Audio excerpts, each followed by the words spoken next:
Hello everyone, welcome to my YouTube channel. If you're just joining us for the first time, my name is Faith. Here we talk about current trends and general life principles on faith, finance, and fundamental values. Today we'll be exploring a topic on faith, which is titled, What Seekest Thou? So this is coming from a personal experience and also for us to ask ourselves, what are we really searching for? As humans, we tend to believe that what we don't have is where our happiness lies. In today's topic, we'll be delving deeper to knowing what gives the true fulfillment and what indeed we should really search for. So I'll be sharing a personal experience. While I was growing up in my primary school, I was already craving to move to secondary school. Why? Because I felt that was where the fulfillment and happiness lies. Maybe if I moved to secondary school, I would be so much happy, so much fulfilled that I am now a notch ahead of where I was before. And then I moved to secondary school. They were always telling us that, hope you know you're no longer in primary school, we would flog you here, we would discipline you and the rest of it. And I'm like, wait, but I just moved from my primary school. I should have enjoyed my primary school, but I didn't because I felt like secondary school was better. And then in secondary school, I was still craving for more. And then Nollywood came. Nollywood is the film association in Nigeria. And it sold to us that university is the happening place. And I said to myself, oh dear, maybe when I move to the university, I would be happy. Maybe that is where I would get fulfillment. And I just wanted to be done with my secondary school, to move to the university and explore the university. It happened. I moved to the university, but did I find happiness? Did I find what I was looking for? No, there was still this vacuum because when I got to the university, it was always either we are chasing the bus to go to class, or we are running late for classes, or we are heading to different places at each point in time. It was just juggling work, juggling family, and the rest of it. And it didn't look like that was what I needed. And then I said to myself, I consoled myself and said, okay, maybe it is because I've not started making money in my university. So if I move and start making money, say like get a good job and start making money, then I'll be a big girl and I would live my life. I would be fulfilled. And as God may have it, I finished the university and I got to the labor market and I got a decent job. But did I find the fulfillment even when the pay started coming in? No. So in each point in time, it was always looking like there is this vacuum at each point in time, and believe that what I wanted was better than what I had already was in my head. So when I got to the labor market and I started working, there are some days that I would just decide and say, oh, I want to just sleep. I want to be pampered. I want to lay on my bed and let breakfast be done. Let everything just be in check. Let money just be in my account without doing anything. Let me just be taken care of.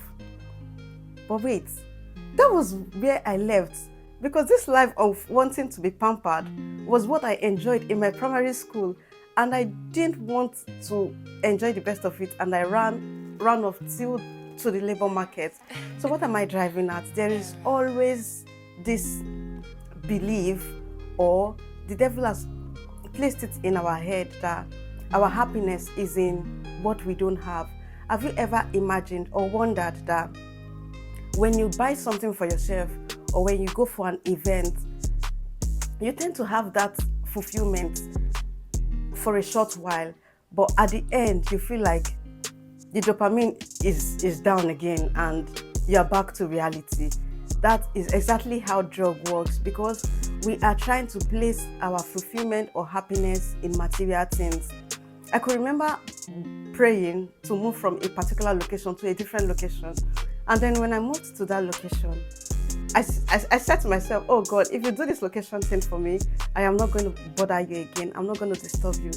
And yes, I'm pretty sure God was actually just laughing at me, that He knows I was going to come back again.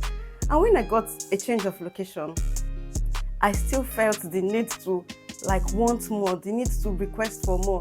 So don't get me wrong, this video is not portraying or saying we should not crave for more as humans, because if you are not even craving for more, or if you are not desiring for change, a positive change, you would want to question yourself if you are still living, because human always wants to have change, like positive changes.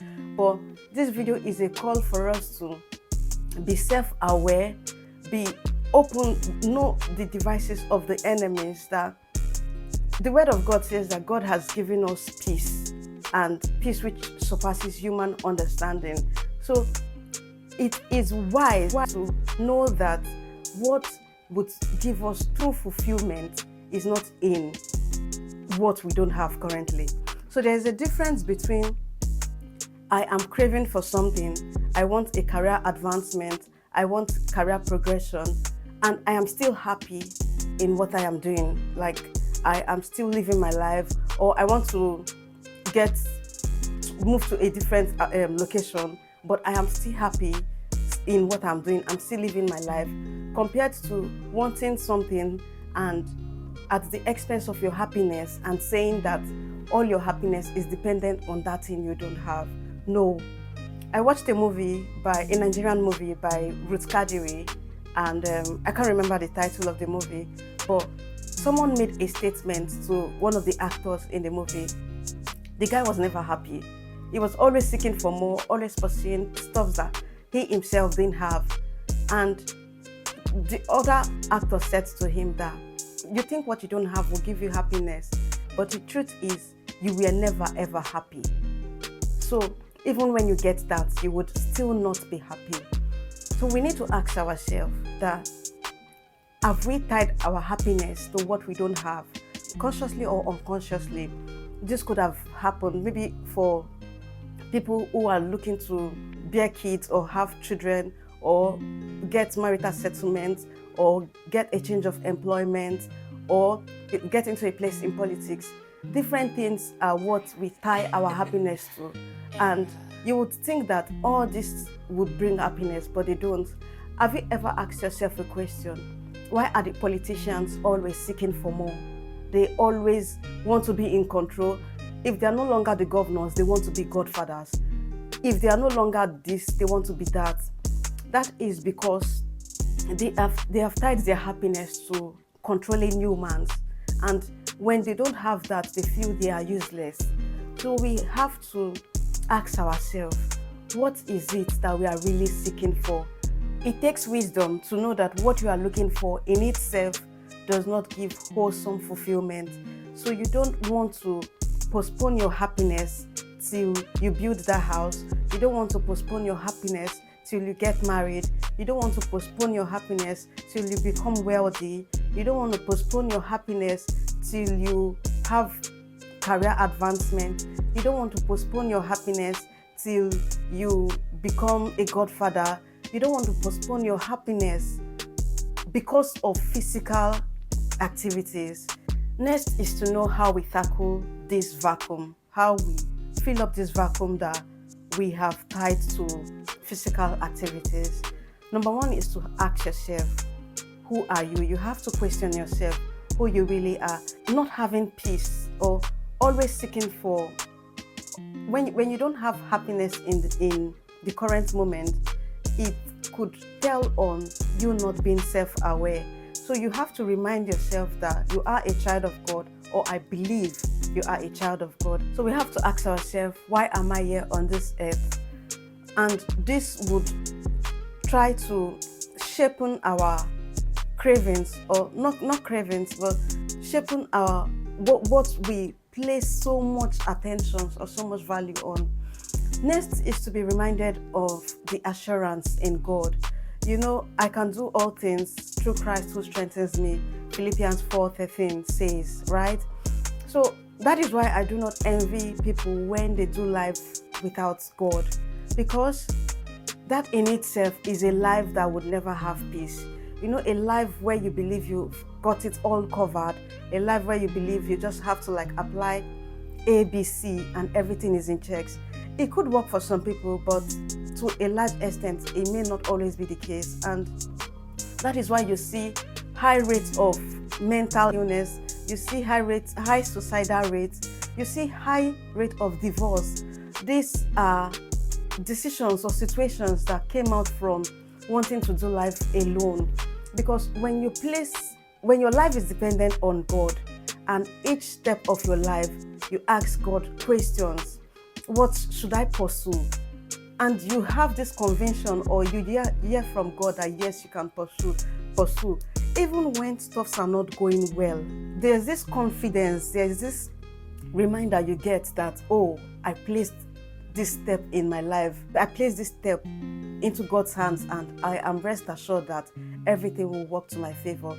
So what truly would give us divine happiness or divine fulfillment? Fulfillment is simply defined. I got this from Apostle Joshua Selman. Fulfillment is the joy that is derived from knowing that you have lived your life effectively serving the purpose of God and being a blessing to humanity.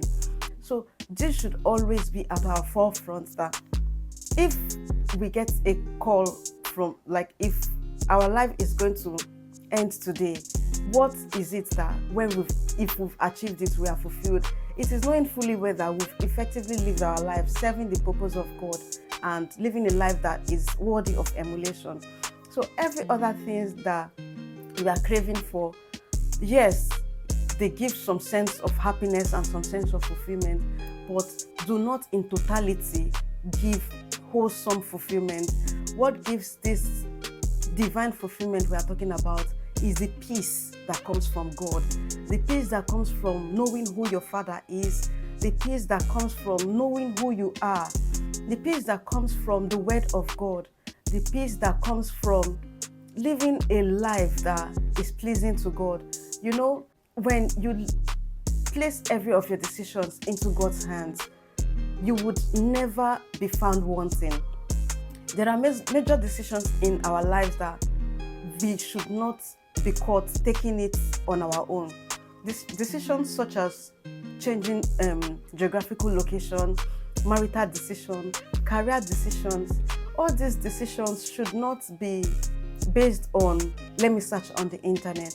It should be based on true conversation with God and conviction.